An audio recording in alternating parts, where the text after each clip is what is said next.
जय श्री राम। पिछली कड़ी में हमने जाना कि रामायण केवल एक कथा नहीं बल्कि एक जीवन दर्शन है।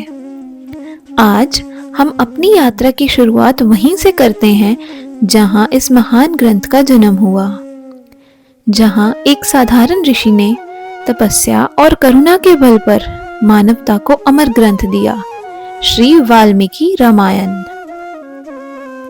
बहुत समय पहले उसी धरती पर जहां आगे चलकर श्री राम की कथाएं गूंजेंगी, एक डाकू घूमता था। नाम था रत्नाकर। राह चलता कोई भी यात्री उसकी नजर में आते ही उसका जीवन हथेली पर आ जाता था। लेकिन एक दिन उसे मिला महर्षि नारद, और नारद ने पूछा, रत्नाकर, क्या तुम जानते हो कि जिनके लिए तुम पाप कर रहे हो, क्या वो तुम्हारे इन कर्मों का बोझ उठाएंगे? रत्नाकर ने घर जाकर पूछा और उत्तर मिला, नहीं। और यहीं से उसके जीवन का मोड़ शुरू हुआ। नारद जी ने उसे एक मंत्र दिया, राम, और उसी मंत्र में डूबकर वह रत्नाकर बन गया महर्षि वाल्मीकि। वही वाल्मीकि जिसने दुनिया को रामायण दी। कहते हैं कि एक दिन वाल्मीकि ने क्रोंच पक्षियों के प्रेम को टूटते देखा। एक शिकारी ने नर क्रोंच को मार दिया था। उस पीड़ा को देखकर उनके हृदय में पहली बार एक छंद निकला, जो आगे चलकर रामायण का प्रथम श्लोक बना। मानिषाधा प्रतिष्ठा त्वं गम शाश्वती समः। और जैसे मानो प्रभु राम ने स्वयं उनके अंतर्मन में अपनी कथा भर दी हो।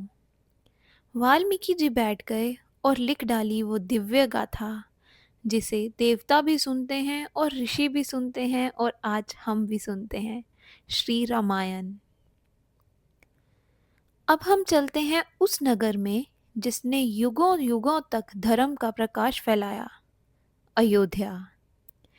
सूर्यवंश की राजधानी, राजा दशरथ का राज्य, जहां समृद्धि थी, शांति थी, पर एक कमी थी, संतान की।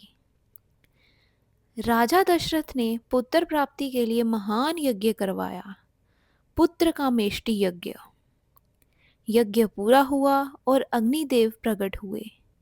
उन्होंने राजा को दिया एक दिव्य खीर का पात्र, जो 3 रानियों को विभाजित कर दिया गया, कौशल्या, सुमित्रा और कैकेयी। समय बीता और शुभ घड़ी आई, चैत्र मास की नवमी तिथि, मंगलमय प्रातःकाल। आकाश में देवताओं ने पुष्प वर्षा की। ऋषियों ने ध्यान में एक दिव्य प्रकाश देखा।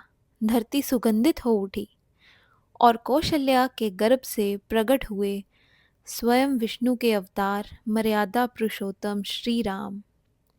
उनके साथ जन्मे भरत, लक्ष्मण और शत्रुघ्न। अयोध्या उत्सव में डूब गई, जैसे स्वयं सूर्यवंश का सूर्य अवतरित हुआ हो।